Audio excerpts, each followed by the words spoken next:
You get so many birds in the 12 days of Christmas that when it comes time for like things like the golden rings, it would be such a relief, right? Wrong. They're all birds. These are the golden rings. It's a type of pheasant. You're gonna get 5 of these on like every day it said. The lords of leaping, they're birds.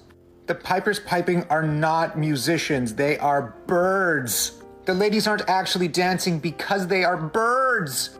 And you guessed it, the drummers drumming are in fact birds. And babe, he's giving you those birds every single day. In total, you will get 184 birds.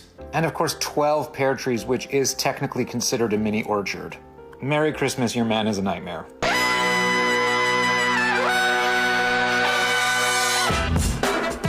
Good morning, sweet world, and welcome to the No Dunks podcast on the Athletic Network, a fine network. Tuesday, December 5th, 2023. I'm Jay Skeets here in the Classic Factory, and alongside me, as always, Tass Mellis. Podcast lovers and hopefully bird lovers, this is for you. Next to him, it's the bearded one, Matapsha Hot Boy, Trey Kirby. Hey-yo! Hey-yo! And last but not least, over yonder, making the magic happen, super producer JD. Hello. There he is. And here we are. Shout out to the stream team for joining us live right now on YouTube. Smash that like button and subscribe, comment away. And I've got the perfect stocking stuffer for you. It's a No Dunks mug. Oh, you imagine reaching into that oversized sock and feeling a little ceramic on your fingernails at the bottom? Maybe there's a little orange in it even, or a chocolate stuffed inside. Just don't drop the stocking. No, be careful. What I'm telling you to do is go to nodunks.com and get yourself, or really someone in your life, a No Dunks mug for the holidays. Look, they come in 2 sizes, a lot of these, and the big size, I'm going to say it now, perfect for a cup of cocoa. Right? Because Yes. Marshmallows? marshmallows, exactly. Nice amount of liquid. So go check it out. Great liquid to marshmallow ratio. Anyway, nodunks.com. That link is in the show notes. Take advantage of that. All right, we're talking about the in-season tournament. Everybody's loving this thing. Yeah. What a hit. We had some fun games last night. Let's go through them. Then we'll look at the trophies later in the show. I got some questions, sort of big picture questions about the IST. But let's start with Tyrese Haliburton, Tass. His first career triple-double. What? Helps the Pacers beat the Celtics. Boston's out of here. Indiana moves on to Vegas. What do you think? I didn't know what to expect. This is our first elimination game of this tournament. Yeah. Obviously, the NBA has done a really good job at making this in-season tournament a thing. A tentpole event. People getting us excited to watch basketball in November, and we have been, because players have been up for these games.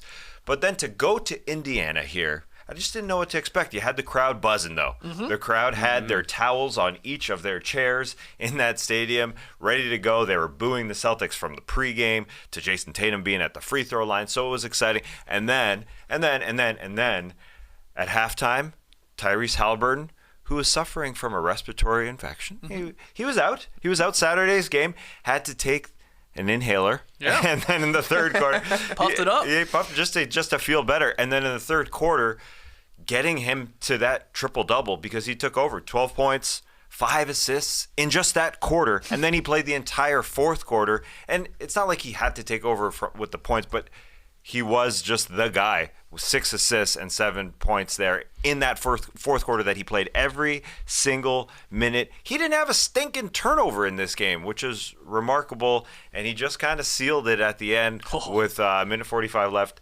That 3 in Jaylen Brown's face, who fouled him, the 4-point play. Then he set up Buddy Hield for another 3. So this being a national TV game, this guy wanting to be a star, wanting to have all the highlights and all the cameras on him, he showed up at the Gainbridge Fieldhouse. Pretty cool start for the elimination round. It was. I mean, it felt like a coming out party for the Pacers and really Tyrese Haliburton on the national stage. And you said, the crowd was buzzing. Obviously an entertaining game down the stretch.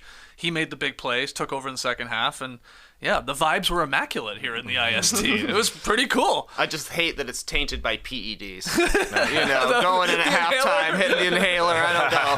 We're going to look back on this and look sideways at Tyrese Haliburton being able to breathe better in the second half. This reminds me of Steph Curry in the NCAA tournament for Davidson. He was like takeover mode in the second half of games, hitting incredible threes. awesome highlights. Like, Haliburton was cooking so much in that third quarter.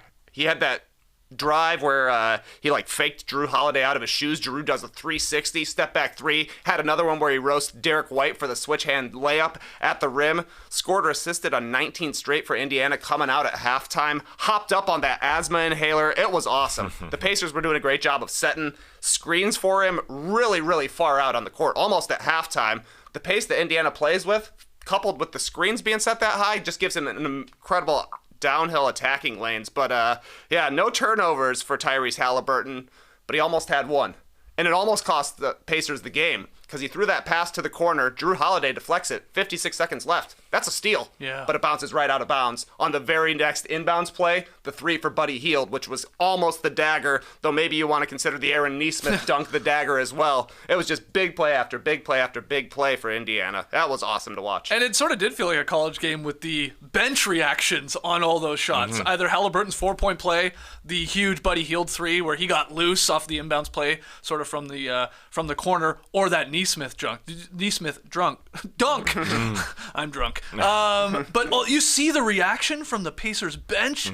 Like those guys were like going crazy as if it was like the Final Four in Indianapolis or something like that. It was awesome. They wanted to win this game, that's for sure. Hopefully, Vegas can get the semifinal crowd as a buzzin'. That's the question, the big question. Yeah, here. it is. They set it up pretty well here for the quarterfinals to be just, frankly, these are regular season games. That's all they are. But, but 6th seed right now for the Pacers. Big win. It is a big win. Well, you got to be a 2-seed or a 1-seed because you want the home court. Because being the 3-seed like the Boston Celtics didn't help. Maybe it helped that the Celtics beat them by 50 points earlier this season, and the Pacers had them on their radar. But really, it was just Tyrese wanted to play for his crowd that had those yellow towels just a buzzing. It was a game that we wanted to watch. We watched it on playback, and thankfully they came out inspired because I wonder how Vegas is going to be at 5 p.m. local. No. 5 p.m. for us. 2 p.m. local time. Semifinals. 2 p.m. I thought this too, Tass, with I was like, ooh, I was starting to think sort of wish these semifinals maybe were in the home team's arena just for the electricity factor. We'll see what it's like at 2 p.m. on a Thursday in Vegas for Pacers versus Bucks or Knicks. Yep. I don't know. I can't imagine it's going to be crazy. We'll see. I was surprised. Not a sellout last night. That's what they said. Really, Yeah. Indiana. 93% of tickets were sold for their attendance. They're at the bottom of the league for percentage of attendance. They also have a small arena, but it sounded loud. Yep. That's for sure. And the Eastern Conference teams are trying to sell tickets. It was the Bucks that are selling lower bowl tickets for, what is it, $34 or $40? I have it written down. It's cheap. Yeah. So for tonight's game. Yeah, tonight's game. They're trying to get an inspired. It didn't feel like 93%. It felt like 100. No, they were loud. They made up for it if there yeah. was few empty seats. This was the third time Haliburton has recorded a 25-point, 10-assist game with 0 turnovers this season. According to Statitudes, since the NBA began tracking individual turnovers back in 77-78, no player has recorded more such games in a single season. He's got 3 already. We're 20 games in. That's really impressive. You can gloss over that and you're like, okay, 25-10. Okay, a lot of people put up big stats. But the 0 turnovers for a guy that has the ball in his hands all the time, you're right, got away with one late. He had because one. That was... they were still down 4, the Celtics, but there was a minute or so just under a minute to go. If Drew had kept that ball in bounds and maybe the Celtics go up the court, then it's a different outcome possibly. But no, in the end, that Buddy Hield 3, that to me was the one that sort of iced it. He just let it rip. Pacers were out-rebounded 56-41 in this game, and they still win. How? Took care of the rock, only 6 turnovers to Boston 17, and then they shot the lights out. They hit nearly 50% from 3 on 40 attempts, 19 for 40. This is I guess what you love, or maybe if you're a Celtics fan or some other people hate about a 1-game knockout situation, right? It's like you're hot from 3, take care of the ball. Your chances of winning are pretty good. If they were to play a 7-game series, I think most people still think probably the Celtics come out on top eventually, but that's what's fun about the 1 game, even if it's this little weird tournament we're trying out here. This is the concern, though, for Boston, is that they got into a shootout with the Pacers when the Celtics should be able to score inside. They should be more concerned with getting to the rim and getting driving kicks. They were really settling for threes, I thought, especially in the third quarter. They also had 6 turnovers in that third quarter, like you mentioned, only 6 in the game for the Pacers. Yeah. They just tend to default to a three-pointer a lot of the times, and I feel like Tatum was getting away from the driving game. We saw some good stuff from Jaylen Brown early on, but the drives kind of just petered out for the Celtics, and they were content to bomb away from outside. They didn't have it going. They finished 12 for 41, so they just completely got outshot in this game. They should be able to have a big enough advantage over a team like the Pacers that they don't have to get into a shooting match. But that's the thing with the Celtics. They are so tilted towards offense, especially when Porzingis is missing. They need him to be on the court, to be at their absolute best. And, foul trouble, picking up an injury here and there, that's going to be a question mark for Boston. Yeah, and you brought up while we were watching it, just to help their defense as well. They can't get stops if he's not playing. Yeah, the Pacers were comfortable going to the rim. And shout out to Aaron Nesmith, who was their best player off the bench. Great game. And what he's done to his game. He was a rotation player for the Celtics, and then he kind of disappeared for the Celtics. And then in this offseason, he became a guy who could put it on the floor and get to the rim. He really developed. Apparently, it was with Lloyd Pierce. Him and his assistant coach, they worked together at dribbling and getting to the rim, and he became a new player. And so his 4 threes off the bench, good 6 for 10 overall. No, sorry, I'm looking at Benedict Matherin's 4 threes, but they took Aaron Nesmith out of the three-point shot, and he hit 6 for 10 from the floor. That was big. So many guys just chucking from the three-point line. We were all surprised. Miles Turner didn't start well, but he hit a couple. Buddy hit 4. Haliburton hit 5. And Matherin hit 4. They're just checking. Yeah, and the thing I like about Nesmith, too, I know the Pacers are not known for defensive stops, really. It's going to be a high-scoring game. But he gets at it. He gets up on guys. And I like him and Bruce Brown as that duo. They're a little manic out there, at least sort of bring up the defensive intensity. And TJ McConnell, too. I know you look at his box score, it's definitely not going to wow you. But we watched the game, and he was making plays. He gets that crowd all hyped. Yep. I thought he was a bit of a difference maker, too. Any other random notes on Celtics Pacers, our first game of the knockout round? Yeah, we saw Luke Cornett catch 2 alley-oops Yeah, we did. in the first half of this game. And the stream team over on Playback nicknamed them Corn on the Lob, which is really, really good. And then, Nesmith was hyped for this game. He took a charge at one point, got up and flexed for getting knocked over, hit Derek White with the too small, and then he had basically the dagger dunk to end things as well. So that's how you do a revenge game. Yeah, against his old team for sure. Did anybody end up cutting together all the Luke Cornett highlights and putting it to Corn's Freak on a Leash? Do we know if that happened yet? I haven't seen it yet. We were talking about that on Playback. Tyrese Haliburton's dad was getting a lot of airtime, rightfully so. Had the cool, you like the merch that he was rocking there, that blue. I love it. Blue. I love it. I didn't know if arenas would be supporting this in a wrong way with just cheap T-shirts, because that's what it seemed like in the Kings game. But I think it's John Haliburton, his pops. Looked great. He looked cool. He was pumped. And obviously, that entire arena, was going, and to see all those people do it. And then it was cool at the end. Tatum looked like he was going to take over there with the 2 minutes left, hit that jumper that a superstar hits, and then Haliburton responds with a couple things there. So it was just an entirely supported game by that crowd. It was really fun. One comment I saw going around, taking a shot at the Celtics. Have to give Silver credit. The IST definitely had a playoff atmosphere, complete with a Celtics collapse.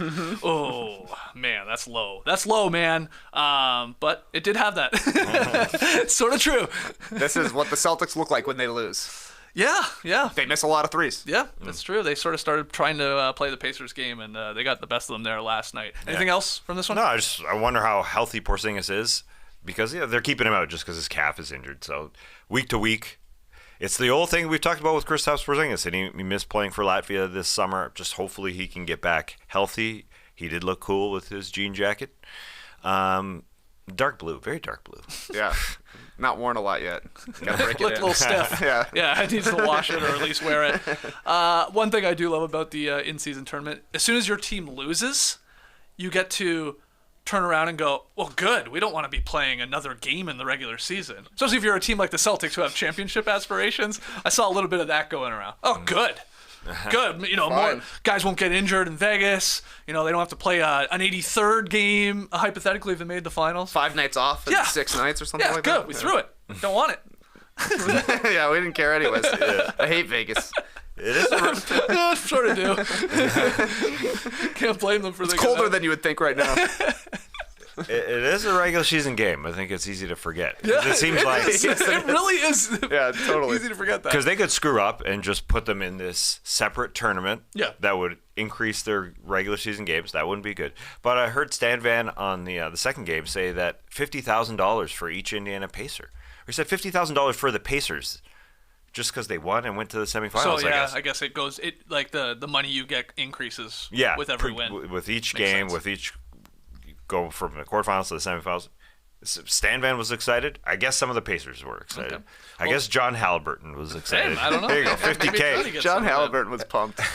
I mean, it is sort of cool that Haliburton has become the spokesman for the in-season tournament, and it's like sort of the perfect type of player. Like, he's super charismatic. He obviously hasn't had playoff success, so you love to see that. He's in the small market, and he has turned into like a bona fide MVP candidate right now. Like, you know, whatever, wherever you have him, top 7, top 5, top 3. I mean, it's sort of a perfect storm here.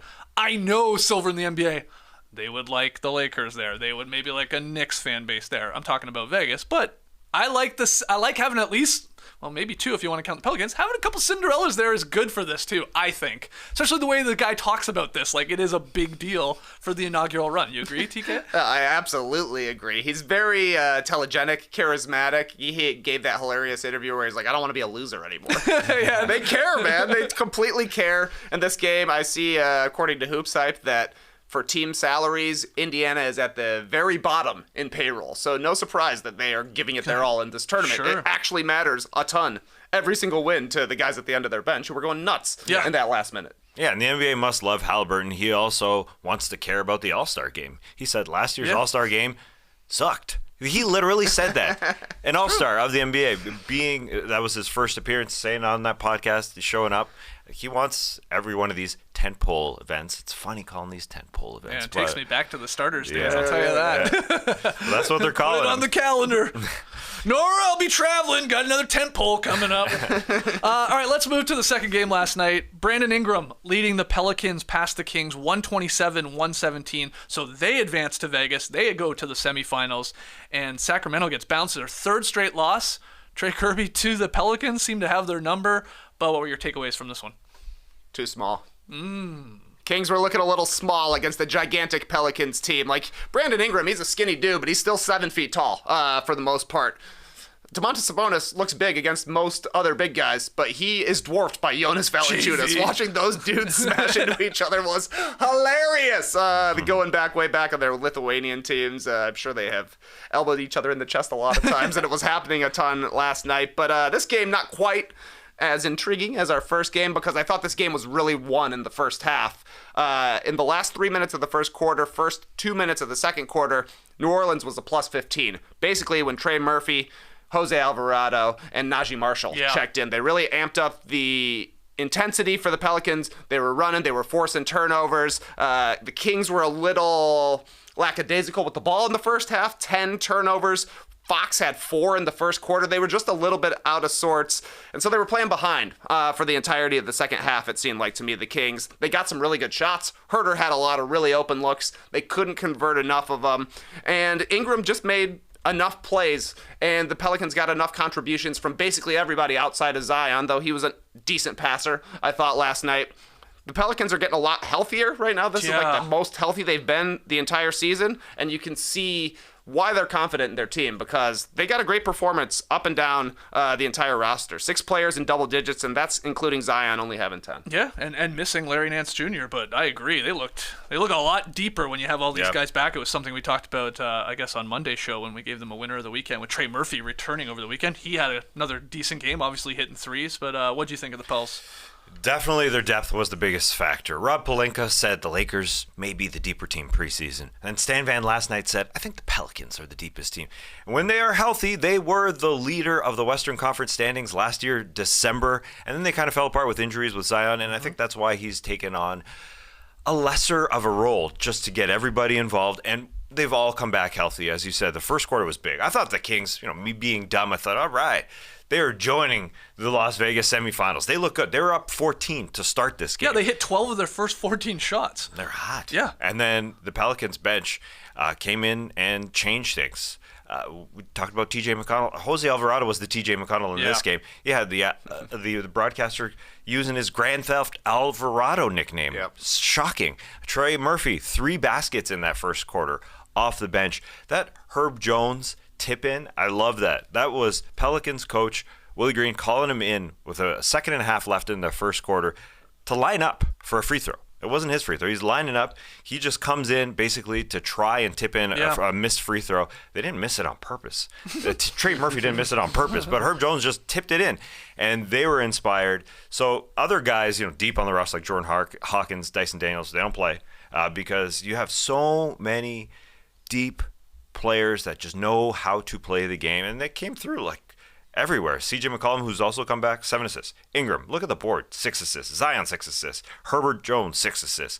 Or 5 assists, excuse me. So, like, between those, 24 assists, just 4 guys, really helping out. There was a couple gorgeous possessions, too, where the ball just not sticking at all. It was just pinging around. I thought Ingram played such a great game. Like, just making the right play most of the time. Took over when he needed to there in the second half. Scored 17 of his 30 after halftime, but he had the 8 boards and 6 assists. Again, just not, like, forcing anything. I think, like when I see these Ingram games, I'm always like, oh, God, this guy is the most underrated guy in the league because of where he is, maybe playing alongside Zion. It's a market and a team that a lot of people don't watch. I know he has stinkers, though, too, but when you see Ingram at his best, you're like, this guy he's something special because he has that Durant, that Tatum-like quality where he can sort of get whatever shot he wants. Just played perfectly. And they played a great game. They shot 54% from the field, 45 from deep. And they got contributions from basically all their starters and then all these bench guys coming in. Really good game. Really good game. And, I think they're going to be a tough challenge to whoever they play, be it the Suns or the Lakers. I think this will be a fun game, actually, there in that game that starts at a more normal time in Vegas. 9 o'clock local. Right? Well, 6 o'clock local. Oh, yeah, 6 o'clock. 9 o'clock for us. Time zones, man. Time zones. But anyway, a little more normal. Yeah. Get a little dinner in you and then watch some basketball. Anything else, though, TK? Or thoughts on Ingram, like I was talking about there? Yeah, Ingram, to me, he's a bit of a taller DeRozan. That's where he just falls in his career. When he looks awesome, he looks great. But he takes so many twos that sometimes he can be an inefficient player. Sometimes he's a great playmaker. I thought he was last night. But like you're saying, he basically played a perfect game. And I would be a little confident if I'm the Pelicans going forward, because they've got better size and they've got better depth than both the Lakers and the Suns. Those teams are more experienced, certainly. And I guess, all 3 of the teams would be as healthy as they possibly can be outside of Bradley Beal going forward. So should be an interesting one after tonight. Yeah. It is pretty amazing, though, that they took care of the Kings 3 times in like 3 weeks, That's essentially. tough to do. But they are bigger. Zion is being guarded by Harrison Barnes, so they just kind of doubled each and every time. Valanciunas is a lot larger and taller than DeMontis in the middle, so they come in and do their thing, especially with their depth now. The fact that these guys are all healthy. And some shooters. Yeah. Right? Absolutely. They hit 14 threes. I think that's the second most triples they've hit all season. Yeah. Like that was their Achilles, right? Yeah, they needed Trey Murphy to come back. Yeah. And McCollum starting to look more healthy. They just got to keep it up. Because last year, as I said, they were first in the Western Conference. And then things fell apart. And people were saying this team could be the one. When they are healthy, obviously, they're going to give everybody a challenge. TBD. But it's great to see a small market team because we know that the Lakers are going to be a favorite going in, and whether it's the Bucks or the Knicks, a huge fan base going in. It's cool to see New Orleans in there. Yeah. The Kings got this to within, I guess, 6, right? Midway through the fourth quarter. So it wasn't like a blowout victory here, even though the Pelicans sort of kept them at bay. But I think New Orleans ripped off like 9 straight when it got that close. JV hit that jump hook shot over Barnes. Oh, yeah. That was a nice pass from Ingram, Yeah. finding the big guy down there. Great positioning, had the size, too easy. Then Trey Murphy hit a 3 with the shot clock winding down, and then Ingram and Jones got to the line. I mean, Herb Jones also, we didn't really talk about him much. He had a great game for them, too. I think season high in terms of points. What do you think of the Trey Lyles, Jonas Valanciunas dust up there? I guess Trey got the tech. That was it. They went and looked at it, and there was a big talk of like, did he throw a punch? A little. Was it? I thought it was more of a punch than not, too. He didn't connect, and JV didn't care at all. True. yeah, exactly. That's probably why. They're like, Valanciunas, what are you going to do against this guy? He's part of the Dangerous Knights crew. You can't take him down. But, they let Trey Lyles get away with a little bit of a punch. I forget who almost wrapped up Jason Tatum around the shoulders. They let that one go, too. Yep. A little extra physicality on IST Knockout Night 1. Yeah, some guys you don't talk about as much. I feel like Drew Holiday could have had a way better game in that first game, and things would have been a lot different. And even Zion in this game, he only shot 8 times. He only played 27 minutes. Willie Green is doing a good job of keeping the minutes down when he needs to, not playing in the back-to-back, so he stays healthy in these games. But I thought that was going to be a fight. I thought that was literally going to be a throwdown. We'll see you in Vegas for the undercard or whatever. But it was all right. I thought, there wasn't, even though there was a lot of free throws in this game, I should say. Oh, the first half there was no flow to this game. No flow. I mean, it started okay, because the Kings couldn't miss, and then it was just, foul, turnover. It was not a pretty first half. I think they cleaned it up a little bit there in the second, but yeah. Did you see at halftime, just to speak a little bit more on Zion, did you see what like Chuck and Shaq and Kenny were talking about? They were literally like just talking about, watch Zion Williamson, he never runs. They had like a running counter for Zion Williamson. Like they were like shitting on him, like like not in shape or like whatever, the effort's not there. It was just like, it was a little strange in the context of this game when the team's like looking okay, and I don't know, thought it was a little much. But I guess keep your eye on it. Yeah, he didn't have a great game. No, I thought he looked more ridiculous on defense, to be quite honest. There was like one play where like he steps out to guard Fox, and then Fox like shifts his shoulder one little tiny inch forward, and Zion's just like, all right, see ya. Bye. Go ahead to the rim if you'd like. He was not giving much on the defensive end, that's for sure. My other final note is big fan of the Kings crowd with the Keegan Murray chant when he hits a three or does something big, and they do the Keegan, and then the crowd sort of in return says Murray. Just sounds awesome.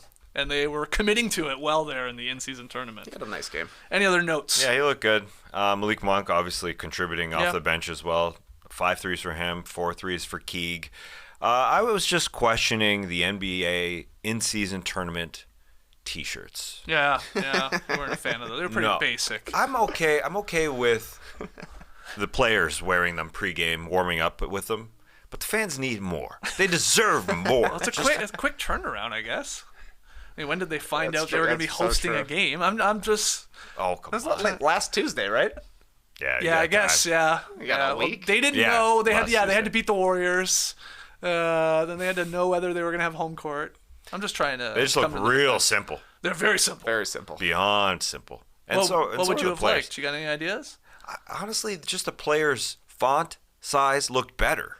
Oh, well, I mean, those are generic too, though. It's super generic, but the text. What it says. I'm looking at their font. They have higher aspirations, so it's fine for them. Yeah. The NBA Finals, that's what they're aiming for. This one can be basic for the players. I don't know. That was just the plainest thing. The towels were better in the first game. Give them a towel. You like a towel? I don't know why. Well, a T-shirt can be a towel. Yeah. When used correctly. That's a great point. Because I never become towels. Well, you know? yeah, good point. Yeah. I never put on those shirts generally because they're like triple XL, so it's more of a around the neck. Mm-hmm. So I'm still with the team, and then give it that. Wow, that's a lot of garbage, though. It's a lot of garbage. Those shirts. Who's gonna wear a blue Kings in-season tournament shirt after they lost? Yeah. Now it's just garbage. Now it's garbage. Yeah. Now they're towels. Yeah, throw it in the car. Exactly. Yeah, it's a armor all your windshield. That's exactly right. It's a rag. It's almost a rag. It's more of a rag. Yeah, even worse. Okay. Let's take a break, and when we come back, we're gonna look ahead to tonight's 2 other quarterfinal games between the Knicks and the Bucks, Suns and Lakers. We'll look at these new in-season tournament trophies and medals, a lot to dissect there, and a couple big picture questions about the IST. Don't go anywhere. Oh, Shopify, my old friend. I mean, really, our old friend. We used to have a Shopify store before getting with our new t-shirt retailer, who is actually our actual friend, had to help our friend. But we do miss Shopify. It's so easy. Shopify is the global commerce platform that helps you sell at every stage of your business. From the launch your online shop stage to the first real life store stage, all the way to the did we just hit 1 million orders stage. Shopify is there to help you grow. Whether you're selling scented soap or offering outdoor outfits, Shopify helps you sell everywhere. From their all-in-one e-commerce platform to their in-person POS system, wherever and whatever you're selling, Shopify's got you covered. Shopify helps you turn browsers into buyers with the internet's best converting checkout.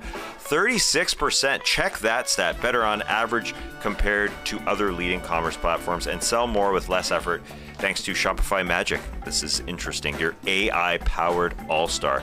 And December is the perfect time to shop on Shopify if you want to request Jimmy Butler's Big Face coffee hat for Christmas. Like I just did.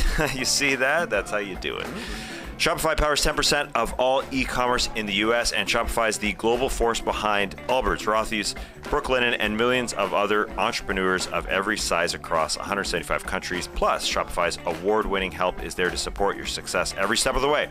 Because businesses that grow with Shopify. Sign up for a $1 per month trial period at shopify.com/nodunks, all lowercase. Shopify.com/nodunks now to grow your business no matter what stage you're in. Shopify.com/nodunks. All right, hit the like button. Make sure you subscribe to No Dunks on YouTube. Podcast listeners, leave us a 5-star rating and review. We really appreciate that. A couple great comments here from the stream team. Patty Mills was the towel MVP. He was really good at waving a towel. Good point. Shout out to Petey Pablo. Right? Twist around your hand, spin it like a helicopter. And still with a fascinating comment, Milwaukee tonight, obviously hosting an in-season tournament game. Milwaukee needs to hand out Cream City rags. Yeah, they did. Interesting. Offside, but I like it. It's a little offside. Free cum rags to the first 5,000 people in attendance. Okay, so let's look ahead to that game and Suns Lakers. Tass, why don't you get started? I'm gonna lump these together. So pick both, pick one. One thing you're watching for in tonight's, again, either Knicks-Bucks or Suns Lakers.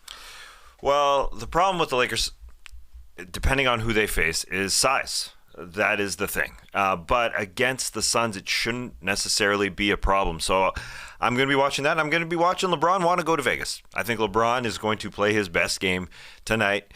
I'm lining it up. I just think that he's had this on the schedule, on the calendar, looking forward to playing. But this is a good rivalry versus the Suns. It's just a great matchup. They've already played a tight game in the IST that the Lakers did win, so it has given them home court advantage. So I'm just looking forward to everything that happens there after the Bucks game, where I hope it's sold out. I truly hope it's sold out. I just looked it up, and apparently it's only $34 to get into the lower bowl. Still, wow. Let's do it. Let's rival Cream the City rags for everyone. grab me an extra one.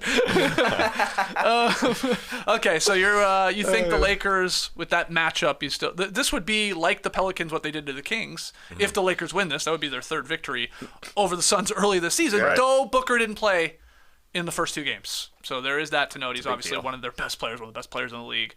What about UTK with these ones? Yeah, I think with regards to Suns Lakers, it's got to be an Anthony Davis game for LA. He's their biggest advantage. Him against Nurkic, basically, so far in the two wins. One great game for Anthony Davis and one okay game in those W's. But the Lakers are only 3-6 when Anthony Davis scores under 20 points. So that's something I'm watching. And most importantly, they need to generate some free throws because Phoenix is second in free throw rate. They'll probably get there. LA, fourth in free throw rate. We know that the Lakers are not a great three-point shooting team, so that's a place where they can kind of make something back efficiency-wise because Phoenix is a lot better at threes. They're fifth in three-point percentage. LA is 28th, and they're 26th in three-pointers allowed. So Phoenix doesn't take a ton of threes, but when they do, they make them because they got KD, Grayson Allen, Eric Gordon, and Devin Booker basically shooting 40%. So somebody from the Lakers is really going to have to get hot to keep him in this game, I think. I love the AD call. How he plays probably will determine whether they go to Vegas. He's on a good run right now, Anthony Davis. Over his last 3 games, he's averaging basically 29 and 15, 3 assists per game, a steal, round up to 3 blocks, almost never turns the ball over, shooting 55%. Like, that's, I mean, really, really good. Again, over his last 3 games. That was against Detroit, though, OKC, and Houston. So, you know, some decent teams, some bad teams there. But, yeah, we'll see how he does against Nurkic. And what about the other one? And just that the Lakers have got a lot of their defensive help back recently, just have been a lot healthier. Jared Vanderbilt finally played his first game. He can go on anybody. You're going to see him against Kevin Durant and try and guard him. He is a long player. Cam Reddish is back. He has helped out, and Rui Hachimura is healthy enough to come back. He still missed the last game, but ready to go. So the fact that their defense will help out against the Suns. Yeah, I guess 4 guys on the injury report probable for tonight's game are Anthony Davis, Rui, LeBron, and Vanderbilt, but I imagine all 4 of those guys will play in this. Let's get some predictions on this one. Are you going Suns or Lakers to go to Vegas? By the way, I filled out that bracket on NBA.com. Yeah. My 2 teams in the finals were the Sacramento Kings and the Boston Celtics. So bracket busted, like it's March here. Hey, that's what happens in a 1-game situation. But tonight, who do you have winning that game? I got the Suns. Okay. Yeah, I think their 3-point shooting will take them over the top. It's hard to beat the same team 3 times in a row. And if Devin Booker's playing, Phoenix has a good shot. Yeah, it's great to see Book did come back in their last game, dropping a cool 34, no problem. But I will take the Lakers in that they have a lot of defenders to throw at Booker and to throw at Durant. It's going to be fun, though. And because you want to know who I'm taking so you can fade me, I'm also with Trey. I think the Suns actually get it done here tonight. That's a big uh-oh. And then just quickly, Knicks-Bucks. Something to watch, or at least who are you taking in this one? You know what? It feels like I'm sitting in the NBA offices thinking they're going to be asking people to bet on those brackets. Oh, of soon. course. Yeah, that's all they're going they to do. already are. They probably already are. Yeah. They're loving this. Yeah. This is exactly why do you think people care about March Madness? So let's get it's the betting. Let's get people losing. Who's going to lose that game? Tonight? Yeah, who do you think's going to win? Because you got to fade you. Yeah, fade me. I think the Bucks are going to win. So, but the Knicks are scrappy. I think they match their up okay. defense looks fantastic. Yeah. Tibbs got them working. They do look good. But yeah, I'm taking the Bucks as well. All right, I'm on the Knicks then. Okay. Yeah, I'm happy. I don't know how they even made it out of their round, but I picked them before they started the tournament, so why not? Milwaukee 19th in defensive rebound rate. That's not very good. New York 2nd in offensive rebound rate, so I will be watching Mitchell Robinson. He's been doing a good job of staying out of foul trouble this season. It's career low foul rate for him. He's leading the league in offensive rebound rate. He's a big-time difference maker, especially considering the Bucks are a gigantic team with Giannis and Brook inside. So if Robinson's able to stay on the court, New York's got a shot. Yeah, I didn't read it, or I didn't believe, I should say, the Knicks' defensive numbers, but somehow Fred Katz has written about it at The Athletic that Todd Thibodeau has them working. Jalen Brunson is on pace for like 140 charges drawn this season, which would be the new record. He's just falling when people hit him, and it's smart. He just runs it. 140 charges? I was just like doing the math in my head, like 2 charges a game almost? Yeah, yes, exactly. 140 charges drawn. You know who the all-time... Oh, yeah, what's the record? It's like 129, surprisingly. It's a lot. All-time Can we get it? Is yeah, it Lowry? Well, it's not Lowry. It's not Lowry. No, somebody did a great Derek job. Fisher? No, it's a big... big. When I say Kevin Love's a good guess. Well, it's somebody that hasn't played in a while, is retired for a while, but you notice his hair flopping around when he falls out. Varejao. Wow. Nice one. Yeah, I'd forgotten about The that. hair helped him, probably. Yeah, Totally. Get a lot of charges called. Yeah. Okay, that's something to watch for. Brunson, how many charges does he take tonight? You know you can bet on that. Yeah. What's the over-under? I guess you're telling me it must be set at like 2.5 or something. Yeah, so it's charges drawn. Like a pick hitting him is also counts as a whistle. Like somebody's setting out when he is on defense. Right, okay. We are literally almost counting how many times does he fall down and get a whistle in his team's favor. Yeah, for really. sure. Okay. That's what it's called. All right, let's hear your predictions. Knicks, Bucks, Suns, Lakers. Who's going to Vegas tonight? Let us know there in the stream team. Yesterday, the NBA unveiled the lineup of trophies for the inaugural in-season tournament. Let's look at these. We got a closer look at the gold NBA Cup. We've seen this one, but we know some more facts about it. It's 23 inches tall. You know what that represents? Michael Jordan. Nope. Oh. Year 2023. Okay. The start of the IST. Let's look at the IST MVP trophy awarded to the most valuable player in the in-season tournament. As Trey noted on Twitter, looks like a dream mail organizer. Come on, you put your envelopes in Yeah. the top slots and your magazines in the hole in between at the bottom. It's nice. I see it. Wouldn't they follow those magazines? Oh, you're putting them right at the bottom. Yeah, like in between. like a lean, yeah. It looks like a burrito to me. Like I just want to bite it. Each player on the in-season tournament championship team is going to get medals, guys. I mean, this is a custom that's typically followed across basketball tournaments. Cool. Like events worldwide. Yeah. NBA in-season tournament champions etched on the front of the medal along with the year. And then finally, following the end of the tourney, a panel of media members will select an in-season tournament all-tournament team consisting of the 5 most outstanding players throughout the competition. And these guys will receive a solid black crystal bowling ball that apparently weighs about 20 pounds. So it's got some weight to it. That's 20 pounds? Yeah. Wow. Yeah. So watch your toes. Thoughts on all of the hardware that we saw there yesterday. Trey, what do you think? 20 pounds, man. I'm worried somebody's going to drop it now. That thing will shatter like crazy. I like the cup, the medals, and the ball. Okay. The MVP trophy kind of looks like a kitchen utensil. Yeah. It's a little weird. It looks a little weird. But I like that they have it. I like that it exists in general. And yeah, like the medals are cool. We're like, they should have something wearable. They got something wearable. Yeah.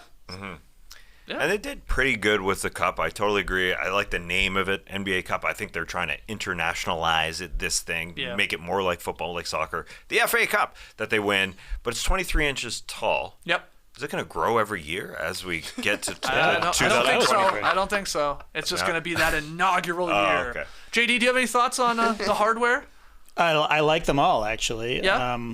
Probably because they have a major Star Wars vibe to me. Yeah. Like, this Just thing that- screams Star Wars. Sure. It reminds me of the interrogator droid, Oh, wow. this guy, Yeah. I see it. right? Yep. Yes. And then the medals, Yeah. it's like Han Solo. Han Solo and Luke Skywalker get medals at the end of episode 4. Chewbacca did not get one for What? some reason. Yeah. Snub. Got it. Big time snub. Big snub. Yeah. I heard that Rachel Nichols didn't vote for Chewbacca.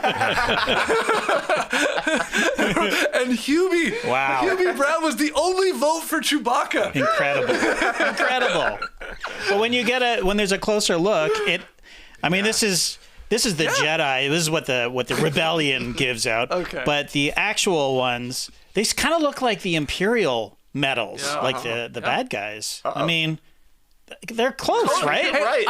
I do like across all of the hardware here. I don't love the MVP trophy. It's just a little weird. But I do like the colors, like the gold and black and the shininess. great. It looks cool. So we'll see if they I don't know how they react when they're handed these. You know, be it LeBron or Haliburton. Like this. Well, okay, the medals, yes. But I mean the others. I just mean, are they going to be pumped about this? It feels like some of these teams will be, and hopefully they are. Are they going to have comedy or like a novelty-sized checks as well? Silver comes out with $500,000 checks. Oh, that'd be great. You get one. I do wonder if this is them tipping their hands about what the environment's going to look like once we get to the knockout stage. Everything is black and gold. I think so. Makes sense with Vegas as well. Yeah. I think the court's going to have exactly all that. Like, that'll be, The stripe. like, the stripe will be either gold or black, whatever way they go. Yeah. Okay, speaking of MVP, though, who's going to get that crazy trophy? Who is your in-season tournament MVP so far, Tass? Do you have a list? Do you have a guy? No, I didn't put a list together. You I got to didn't? be entirely honest here. Do you have a favorite? Well, this is kind of a good number here because I don't think LeBron James will be favored at this point because he is turning 39, but he could win this thing. So I'm going to go with LeBron. Okay, he would be on the short list. He'll be on the list of MVPs right now. I think the list is probably LeBron, Durant, probably Damian Lillard, and Giannis. then Halliburton, of Halliburton, course. of He's course, at the yeah. top. What about my friend Giannis? Yeah, He could do it. He's in the mix, of course. Yeah. He's not my friend, but anyway, I hope he's my friend. I wish he was my friend, but he's got to be up there. They're going to get to the semifinals. It's going to be. Or Dame could even do it. Yeah, Halliburton is averaging 28 points per game, 5 boards, 13.5 assists, with 5 3-pointers made per game. These are in the in-season tournament games with shooting splits of 51, 46, and 88. And yeah, the Pacers are 5-0. He's probably the leader in the clubhouse, but those other superstars, I think, of course, have a chance to get this. Yeah, I saw that NBA.com literally has an IST MVP ladder. What? Really? Yeah, it was Who's updated. doing it? Who's doing it? Powell or Ashburn? It was neither. I didn't recognize the name. Martin? Hey man, I don't know. Okay, I wasn't checking the bylines that intensely. I just made the notes of the stats here. Okay. The 1 and 2 were Haliburton and LeBron. Haliburton, you said his stats. He obviously had a triple-double in Game 1 of the knockout last night. LeBron in group play, 25 points per game, 8 rebounds, 7.5 assists. He's shooting 60% from the field, 17 for 18 in the restricted area, and 14 of 24 from 3.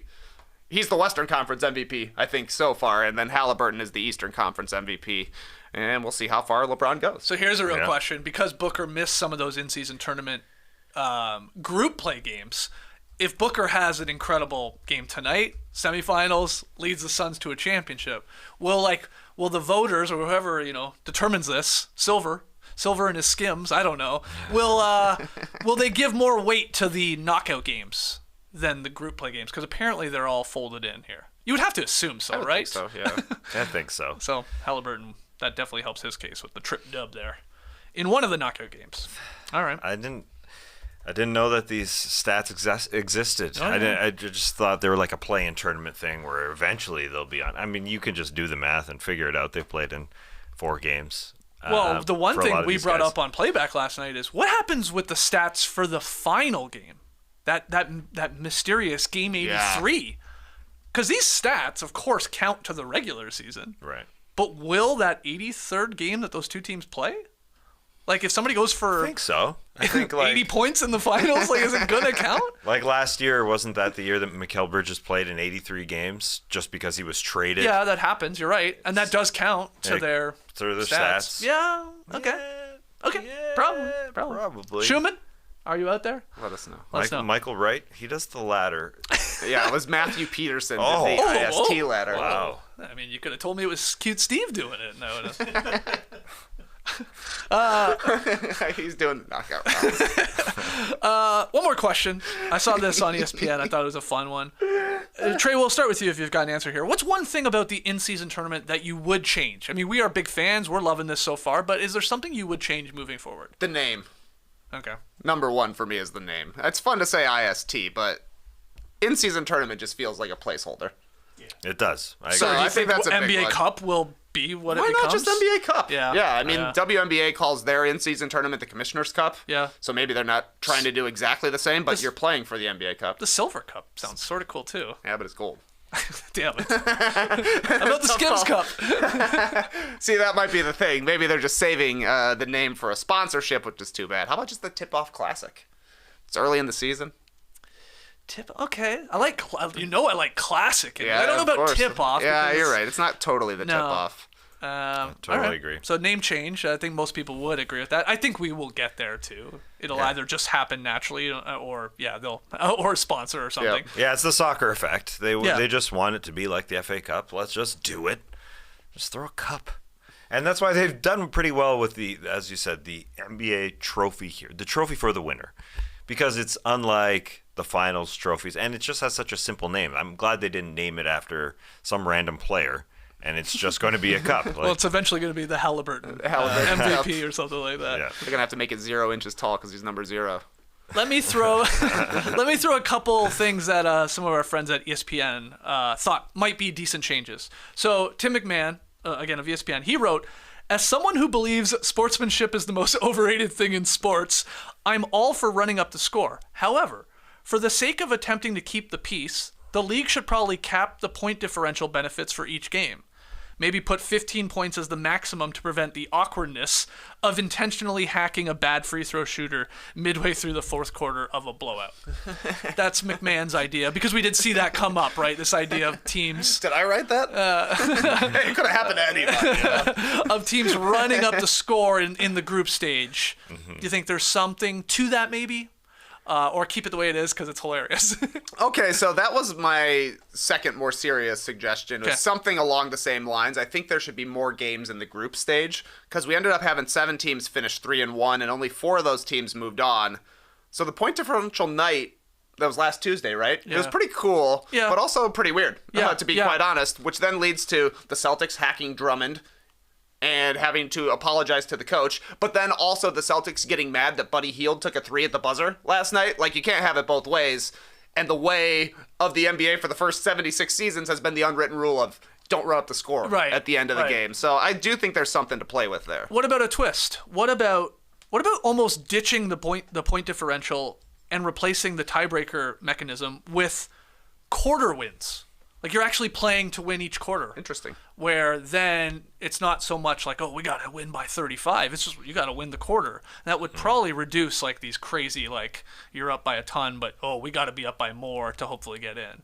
I think it's something there. Maybe it's a little too convoluted. Yeah, I think it's a little too convoluted. But Too many numbers, I do believe. Too many numbers, 1, 2, 3, and 4. There's only 4 quarters. Yeah. It's not that Well, many. you're sorting 4 numbers rather than just sorting the Yeah, I'm point just saying you differential. would keep track of like winning quarters. Yeah, and that would be the tiebreaker. So there's going to be an assistant coach that says, "Hold Yeah, I on, we know. won three of these quarters." It would be like, hey guys, we win got this to win thing. this quarter. Quarter differential. Yeah, I don't know. I think, QD. Sure. I think there's a little tweak to maybe reduce Yeah, they're that thinking awkwardness. about that last night and reducing the awkwardness of it for sure. And the increase in games totally would reduce that, just because the records would mean more. Yeah, I sort of push back on. I get what you're saying, because yeah, we had a bunch of teams that were 3-1, and then it got into point differential. But like Bontemps in the same article, he says, wait till we have 32 teams. We talked about this a little bit on Playback last night. Wait till we have 32 teams. That way, we could have 8 groups of 4 teams, have everyone play twice, and then we just move to a bigger knockout round. We could expand it to, 16 teams if we really wanted to. So more games. Everybody would play 6 games. What do you mean? If there was... No. How many groups of 4? Have everyone play twice. Oh, I guess he is saying, yeah, within those groups play twice. Oh, yeah, I guess he would play be 6 saying games, home and home. Yeah, I was thinking more. I was just play each other once still.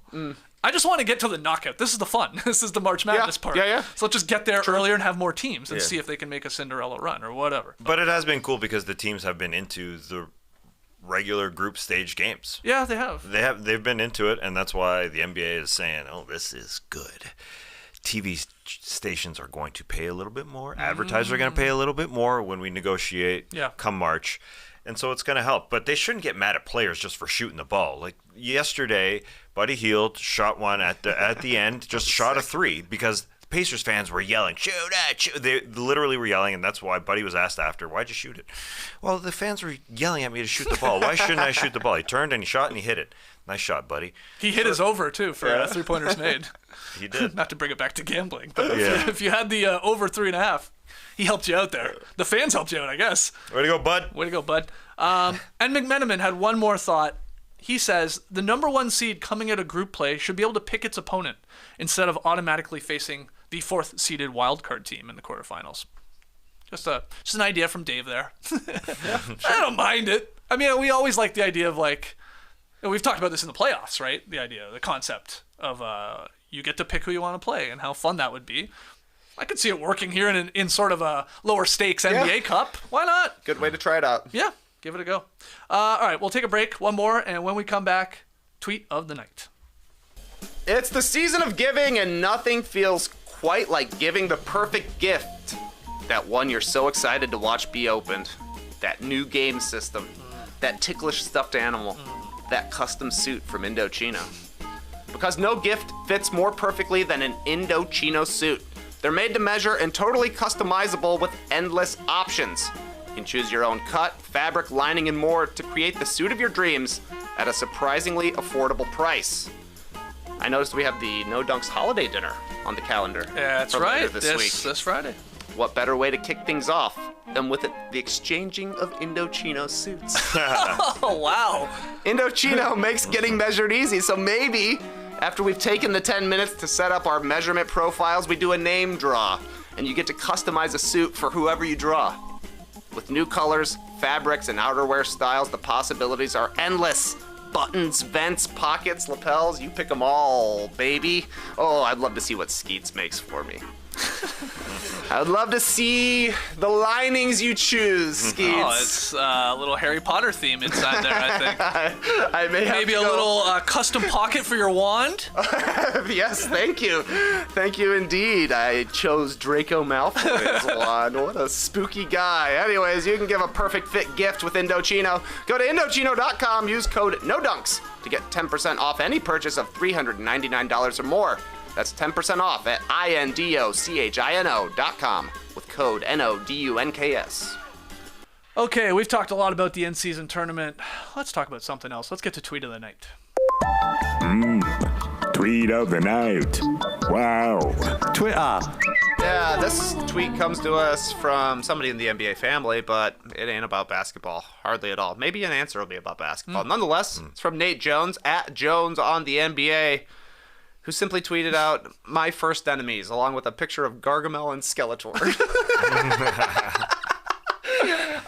To clarify, Nate is not a Smurf or He-Man, but he's still battling against these guys, and I just thought it was hilarious. Who were the first enemies you had as children? Yeah, he had a big thread, right? Yeah, Because he had yeah. a Sergeant Slaughter, Earthquake when he Yeah. took out Hulk Hogan on M. Bison from Street Fighter. Street. Yeah, that's right. This is good. It was funny. Yep.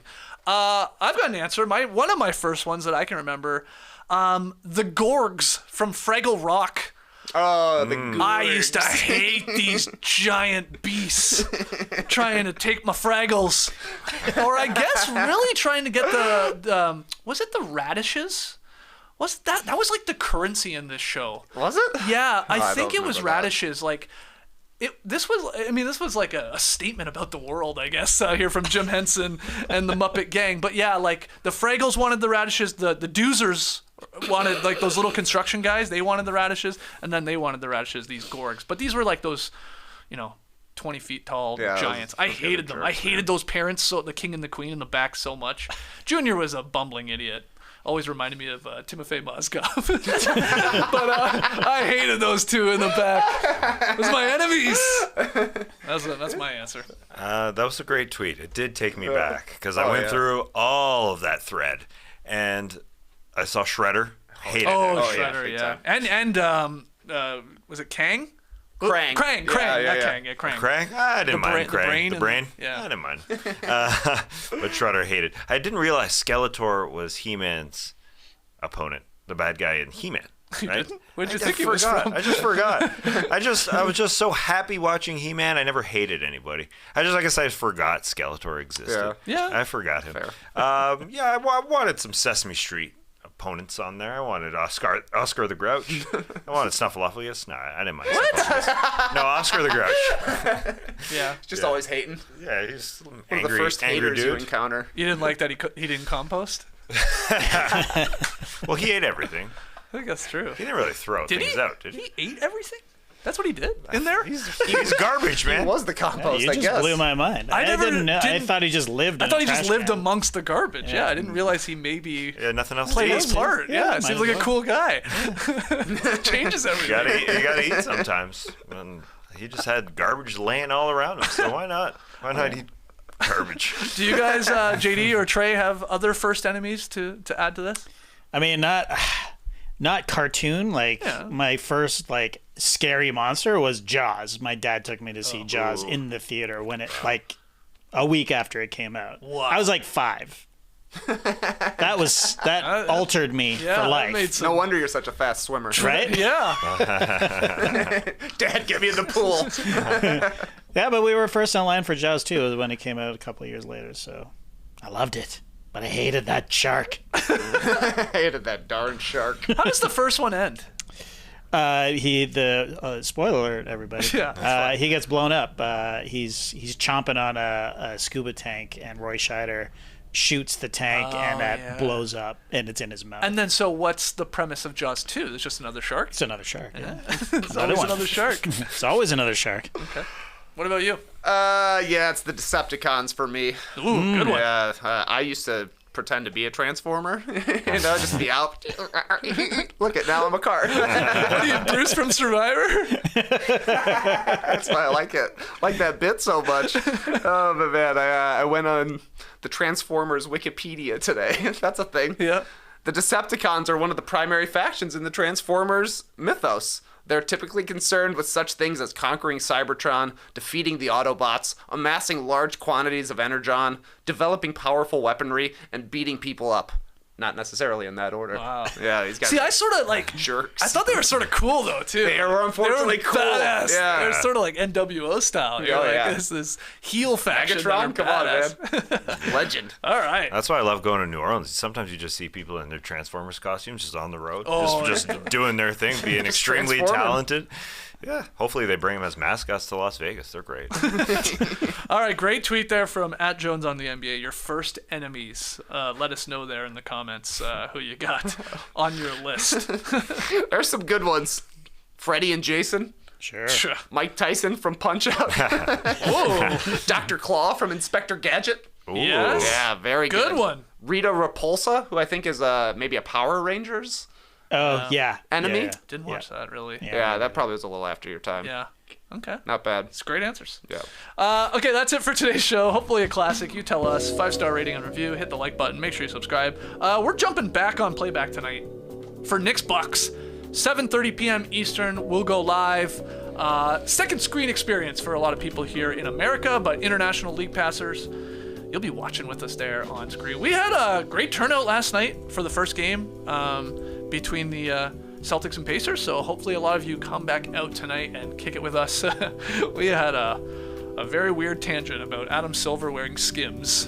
And we were laughing quite a bit. So we have a blast on playback. That link is in the show notes to join our room. We're nearly 5,000 people in our playback No Dunks room. So get in on the game. Until tonight or tomorrow here from the Classic Factory, Clipper Bros. You heard it here first. Have a great time. Turn up. Love you guys. Awesome. Thanks for joining us. And remember, we appreciate you watching here on YouTube and chiming in with your people that you hated growing up, your opponents. You really boosted my Rita Repulsa watching who you hate.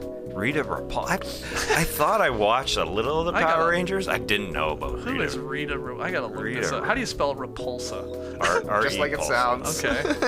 Wow. Repulsa. It's boosting my Rita Repulsa. Looking at her now. That woman. Yeah. Oh. So what was she trying to do?